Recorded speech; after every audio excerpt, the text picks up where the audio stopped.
అమ్మగారి ఎద్దును ఎందుకు కట్టిపడేశావు? అమ్మగారి ఎద్దు నాకు తెలియదయ్యా. నా పైరులోకి వచ్చి మేస్తుంటే కట్టేశానయ్యా. ఎంత పొగరా నీకు? విప్పరాదాన్ని. సరేనయ్యా.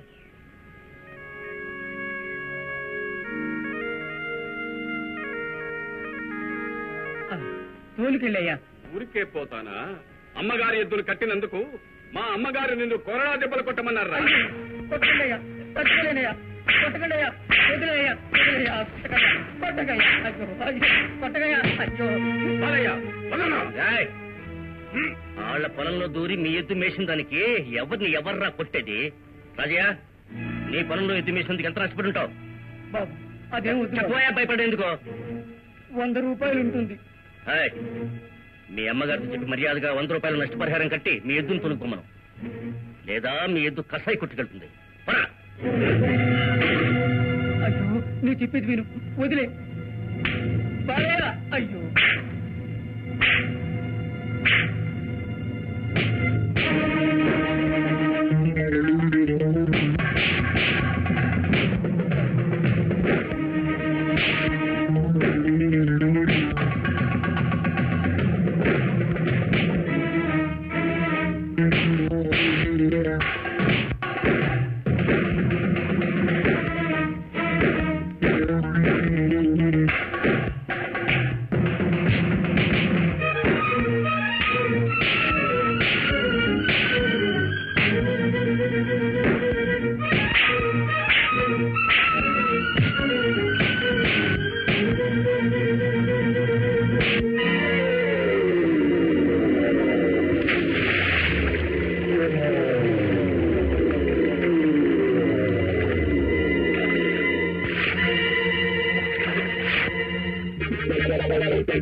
నీకంటే పొగరైన వాడు ఆ కృష్ణమూర్తి కొడుకు మన ఎద్దుని కట్టిపడేసి మనల్ని నష్టపరిహారం కట్టమని చెప్పాట.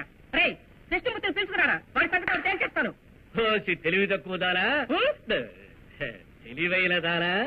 మన ఎద్దు కంటే బుద్ధి లేదు. అవతల వాళ్ళ ఎద్దు మన పొలంలోకి వచ్చి మేస్తే నువ్వు ఊరుకుంటావా? అందుకని ఎద్దుని కట్టిపడేస్తాడా? మరేంటి, నిన్ను కట్టేయమంటావా? ఎద్దే కదా మేసింది చెప్తున్నానే. అది నాకు తెలుసు. ఏదో తప్పైపోయిందమ్మా అని నా కాళ్ళ మీద పడుంటే 100-200 డబ్బు ఇచ్చేదాన్ని. ఇస్తావు, ఆ తర్వాత వాళ్ళకున్నదంతా రాయించుకుంటావే. అప్పుడే అండి వాళ్ళందరికీ భయం ఉంటుంది, పట్టుకెళ్ళింది బుద్ధిగా తిరిగిస్తారు. ఇలా చూడండి, ఈ ఆస్తి అంతా మీరు సంపాదించిందే కాదు, దీని విలువ మీకు తెలియదు. అది నిజమేలే. ఏనాడు నిన్ను పెళ్లి చేసుకున్నానో ఆ రోజే నాకున్నవన్నీ పోగొట్టుకున్నాను. ఏమిటి? మాన మర్యాదల సంగతి చెప్తున్నానే. భగవంతుడా అంటే భగవంతుని పిలుస్తారే? ఆయన ఒక్కడే నీకు భయపడని వాడే. అవును, నీకెందుకురా ఈ గొడవలన్నీ? నువ్వే ఈ ఊరికి నాయకుడివా? మరే కళ్ళ ముందు అక్రమం జరుగుతూ ఉంటే నోరు మూసి కూర్చోమంటావా ఏంటి? అవును, నువ్వు పెద్ద కృష్ణ పరమాత్ముడు. ఎక్కడ అక్రమం జరిగితే అక్కడికి వెళ్ళి కాపాడడానికి. అయ్యా రే బాలయ్య, మీ అయ్య చెప్పింది న్యాయమేగా. మనకెందుకు పెద్దోళ్ళతో పేచీలు? ఏంటమ్మా చేసేది? వాళ్ళు కలిసేసి మొలేస్తారా? అన్నయ్య చేసిందే న్యాయం. లేదంటే ఇంకో రోజు మన చేలో వాళ్ళిద్దరు వదులుతారు. సతీయ చూసావా మా చెల్లెలు రోషం. అవును, దీనికేం తక్కువ లేదు. రే బాలయ్య, పేద వాడి తరఫున వెళ్ళి నువ్వు ఎద్దుని కట్టి పడేశావే.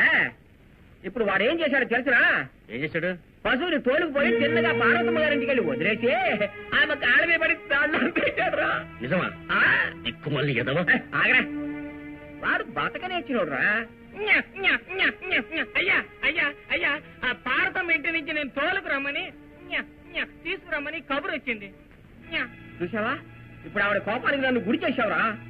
ఇప్పుడే వెళ్ళి ఆవిడ కాళ్ళు అట్టుకునే. అయ్యా చెయ్యని తప్పదు, మనం క్షమాపణ కోరుకోక్కర్లేదు. నువ్వు కూడా వాళ్ళ కాళ్ళు పెట్టుకున్నా ఉంటే నాకు పిచ్చి కోపం వస్తుంది. మరి నీ కోపానికి ఏంట్రా? అమ్మగారి కోపం వస్తే మనం వీధిలో అడుగు తినాలరా. తప్పరా ముందు. అయ్యా అయ్యా అన్న అన్న అన్న బాలన్న, అదేంటి ఆ పార్వతమ్మ పేరు చెప్తేనే అందరూ భయపడతారేటి? ఆవిడ దగ్గర డబ్బు ఉందిరా. మరి డబ్బు ఉంటే అందరూ భయపడతారా? నేను ఈ ఊళ్ళో 4 డబ్బులు చేరుస్తా. చేరితేనే మనం చూసి నలుగురు భయపడతారు. బాలన్న, డబ్బు చేర్చడానికి దారి చెప్పన్నా.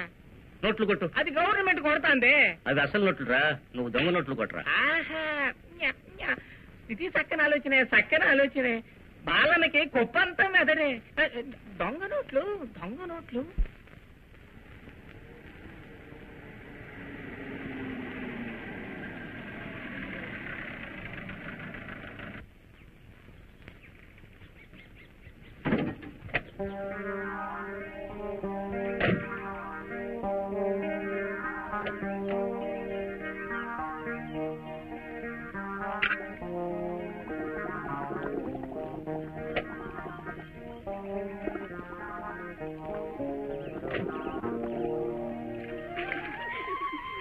ఇక్కడ స్నానం చేస్తుంటే చాలా హాయిగా ఉంది.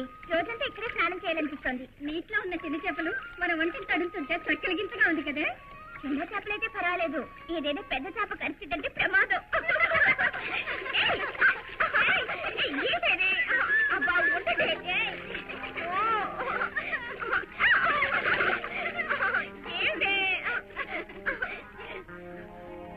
ఏమయ్యా, నీళ్లు కావాలంటే త్వరగా తీసుకుపో. ఇక్కడ ఆడవాళ్ళు స్నానం చేస్తే తెలియడలే? తెలుసు, బాగా తెలుసు. నాకు ఇటువంటి అందమైన దృశ్యాలు చూడడం అంటే చాలా ఇష్టం. నాకు ఇటువంటి గొడవలంటే భలే ఇష్టం. ఏవే సావిత్రి, అయ్యగారికి మన తడక చూపిద్దావా? చూపించండి, అది చూస్తాను.